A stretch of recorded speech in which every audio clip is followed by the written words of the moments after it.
1.33 is the correct answer. 1.33 सही answer है। कैसे? हमने एक फॉर्मूला पढ़ा है। क्या पढ़ा है फॉर्मूला? ध्यान से देखिए, हम लोग फॉर्मूला पढ़े हैं n is equal to speed of light in air by speed of light in medium. और ये किसके लिए है? अगर मुझे रिफ्रैक्टिव इंडेक्स ऑफ मीडियम निकालना हो, यहां पर मुझे रिफ्रैक्टिव इंडेक्स ऑफ क्या निकालना है? ग्लास निकालना है। तो क्या फॉर्मूला लिखेंगे? Speed of light in air divided by speed of light in glass. Speed of light in air आपको दिया हुआ था कितना? 3 × 10⁸ मीटर पर सेकेंड। और speed of light in glass आपको दिया है 2.26 × 10⁸ मीटर पर सेकेंड। इसको सॉल्व कीजिएगा, 300/226 that is refractive index of glass is equal to आएगा 1.33। 1.33 रिफ्रैक्टिव इंडेक्स ऑफ ग्लास आएगा 1.33। और ये आपका क्या हो गया? ये आपका क्या हो गया? आंसर हो गया। ये आपका क्या हो गया? आंसर हो गया। तो 1.33 इज द आंसर। हाँ, अगर इसमें रिफ्रैक्टिव इंडेक्स के टर्म्स में निकालना होगा तो उस वक्त हम लोग refractive index of the first medium पहले लिखते हैं and then second medium, second medium first लिखते हैं and then first medium, n2/n1। n21 is equal to n2/n1। अगला सवाल लिखिए, जो अभी मैंने क्वेश्चन कराया था, ये वाला क्वेश्चन 2012 में CBSE 2012 एंड 16 दो बार ये क्वेश्चन पूछा है। This question was asked in CBSE 2012 and 2016। अगला सवाल जो करा रहे हैं ये भी बोर्ड में ही पूछा हुआ सवाल है। लिखिए question number 3। Right, light enters from air to glass plate. Light enters from air to glass plate। air to glass plate मतलब rarer to denser, which has a refractive index of 1.5, which has a refractive index of 1.5। यानी glass का refractive index आपको दे दिया है। Calculate the speed of light in glass. Calculate the speed of light in glass. Calculate the speed of light in glass. आपको speed of light glass में निकालना है। Solve कीजिए, आंसर बताइए क्या आ रहा है।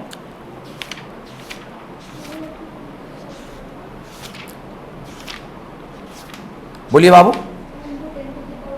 2 × 10⁸ is the correct answer. 2 × 10⁸ is the correct answer. और ये क्वेश्चन जो है 2011, 2012, 2014, 2019 सेम क्वेश्चन रिपीटेडली 4 बार पूछा गया है। सेम क्वेश्चन 4 बार पूछा गया है। ठीक है, क्या करना है देखिए, बहुत सरल है। आपको रिफ्रैक्टिव इंडेक्स मैंने आपको बताया अभी थोड़ी देर पहले, लास्ट सवाल में ही मैंने आपको बताया था कि ये n का वैल्यू क्या होता है? Speed of light into speed of light in medium. अब यहां पर n का वैल्यू आपको कितना दिया हुआ था? 1.5। Speed of light in air आप जानते हैं कितना होता है? 3 × 10⁸ मीटर पर सेकेंड। बस आपको velocity of light in glass नहीं पता। Calculate the speed of light, यहां पे शायद मैं स्पीड भूल गया हूं, तो speed of light in glass आपको निकालना था। तो Vg speed of light in glass is equal to क्या हो जाएगा? 3 × 10⁸ metre per second whole divided by 1.5। 1.5 can be written as 3 और यहां पर 2, ये 3 से ये 3 cancel. Vg is equal to क्या निकल के आ जाएगा? 2 × 10⁸ मीटर पर सेकेंड। और ये क्या हो गया? ये आपका आंसर होगा। क्लियर? सिंपल है। आपने बस ये फॉर्मूला ठीक से याद अगर रहेगा तो आप आसानी से कोई भी सवाल कर सकते हैं। डन, बढ़े आगे। नेक्स्ट क्वेश्चन लिखिए, नेक्स्ट क्वेश्चन लिखिए। ये भी सवाल जो मैंने अभी पूछा है आपसे, मैंने बताया आपको कितनी बार पूछा है, ये काफ़ी अच्छा सवाल था। मतलब अच्छा सवाल तो नहीं है लेकिन कई बार पूछा है। 2010, 2011, 2014 और 2019 इतनी बार ये एक पर्टिकुलर सवाल पूछा गया है। तो इम्पॉर्टेंट है इस तरह का सवाल, और सिंपल ही सवाल पूछ रहा है, ज़्यादा टफ पूछता नहीं है, इसलिए भी सिंपल वाले सवाल आपको आने चाहिए। 2-2 नंबर में ये सब पूछता है। क्वेश्चन नंबर 4 लिखिए। The refractive index of water and glass with respect to air. The refractive index of water and glass with respect to air, water and glass with respect to air are 4/3 and 3/2 respectively, are 4/3 and 3/2 respectively. If the speed of light in glass is, if the speed of light in glass is 2 × 10⁸ meter per second, find the speed of light in air. Find the speed of light पहला in air और दूसरा in water, क्योंकि आपको speed of light सिर्फ एक ही दिया है। कौन सा? आपको speed of light in glass दिया हुआ है। ये क्वेश्चन आपको सॉल्व करना है। ये भी सीबीएसई का पूछा हुआ क्वेश्चन है 2011 में और 2016 में। ये 2 साल आपको ये सवाल पूछा है सीबीएसई ने। तो अच्छा सवाल है, प्रयास कीजिए सॉल्व करने का। कॉन्सेप्चुअली चलिएगा तो एकदम ज़रूर से आंसर आएगा। बस ये ध्यान रखना है कि क्या दिया हुआ है और उसका क्या मतलब है। बस इतना अगर आप ध्यान दे देंगे तो आपका काम बन जाएगा।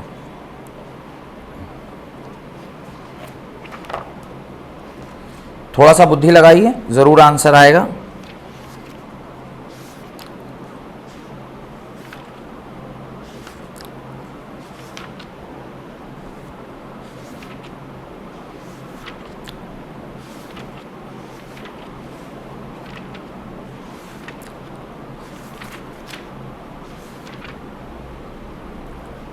क्या आंसर आ रहा है?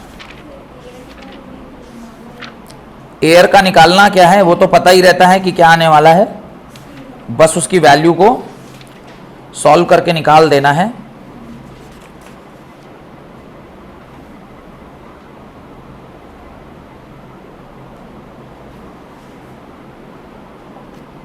आ गया answer?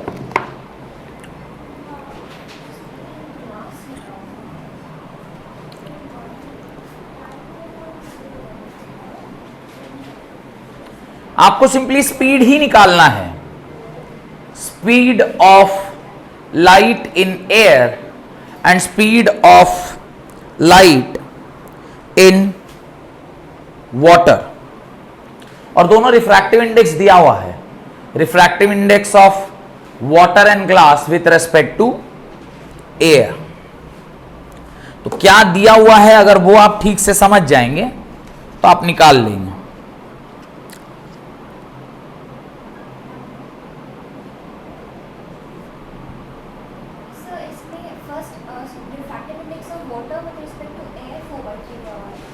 Refractive index of water with respect to air, yes 9/4 2.25 correct. ये speed of light in water है और speed of light in air कितना आया? तो आया कि ऐसे क्योंकि पता है आ रहा है। चलिए यहां देखिए, आपको देखिए दिखा है refractive index of water with respect to air. इसका मतलब क्या है पहले वो समझते हैं। इसका मतलब है refractive index of water with respect to air, यानी ये आपका कौन सा मीडियम है? सेकेंड मीडियम है और ये आपका फर्स्ट मीडियम है। यानी इसको मैं NW बाई NA भी लिख सकता था, करेक्ट। अब मैं NW को क्या लिखूंगा, ध्यान से देखिए, मैं इसे लिखूंगा C by VW whole divided by C by, ये नीचे वाले को क्या लिखेंगे? VA लिखेंगे। भाई refractive index of second medium with respect to first medium is equal to N2 by N1। भाई N2 बाई N1, N2 क्या है? वाटर है, तो this can be written as absolute refractive index में speed of light in vacuum by speed of light in water. और air के लिए क्या लिखेंगे? Speed of light in vacuum by speed of light in, correct. अब इसको जरा सा सॉल्व कीजिएगा तो मेरे ख्याल से ये दोनों कट जाएगा और आपके पास क्या बचेगा? आपको बचेगा velocity of air divided by velocity of water, यही बचेगा। अब ये आपको दिया हुआ है 4/3, तो ये आपको पता चल गया 4/3 is equal to velocity of air आपको निकालना है और वेलोसिटी ऑफ वाटर, वाटर ये, अच्छा मैंने पहले वाटर का कर दिया जबकि पहले ग्लास का देना चाहिए था, पर ठीक है एयर का भी तो निकालना ही होगा ना बिना उसके। तो पहले ग्लास वाला कर लेते हैं, ग्लास से एयर आ जाएगा ए से। एक मिनट, फिर आगे वो वाला पहले करना पड़ेगा क्योंकि उसको पहले निकालना है ना। Refractive index of glass with respect to air, ये क्या लिखेंगे? Refractive index of glass by refractive index of air, इसको क्या लिखेंगे? Speed of light in vacuum by velocity of glass whole divided by speed of light in vacuum by velocity of glass in air. इसको solve करेंगे तो C से C cut जाएगा, ये आएगा VA बाई VG। ये क्या दिया हुआ है? 3/2 which is equal to velocity of air नहीं पता, पर वेलोसिटी ऑफ ग्लास आपको क्वेश्चन में क्या किया हुआ है? दिया हुआ है, दैट इज 2 × 10⁸, 2 × 10⁸। यहां से वेलोसिटी ऑफ एयर क्या निकल के आ गया? ये 2 से 2 कैंसल, 3 × 10⁸ मीटर पर सेकेंड। ये आपका क्या निकल कर आ गया? वेलोसिटी ऑफ एयर निकल के आ गया। अब मैं पीछे वाले बिट में जा रहा हूं क्योंकि वहां पे मुझे वेलोसिटी ऑफ एयर अब पता चल गया। वैसे मुझे पता है 3 × 10⁸, पर हम लोग जब तक निकाले नहीं है इस क्वेश्चन में तब तक यूज नहीं कर सकते। तो हमने पहले इसको निकाल लिया and then we have put the value here, जो कि वेलोसिटी ऑफ, ये वेलोसिटी ऑफ क्या हो जाएगा? वाटर। वेलोसिटी ऑफ एयर कितना आया अभी? 3 × 10⁸ whole divided by velocity of water हम नहीं जानते हैं, और इसको जब आप सॉल्व कीजिएगा तो आंसर आएगा velocity of water is equal to 9/4 × 10⁸ metre per second. और जब आप इसको फर्दर सॉल्व कीजिएगा तो वेलोसिटी ऑफ वाटर आता है 2.25 × 10⁸ मीटर पर सेकेंड। और ये आपका क्या हो जाएगा? ये आपका आंसर हो जाएगा। This will be your answer. ये आपका आंसर हो जाएगा। क्लियर? कोई डाउट नहीं? एक आखिरी सवाल और करते हैं, उसके बाद नया कॉन्सेप्ट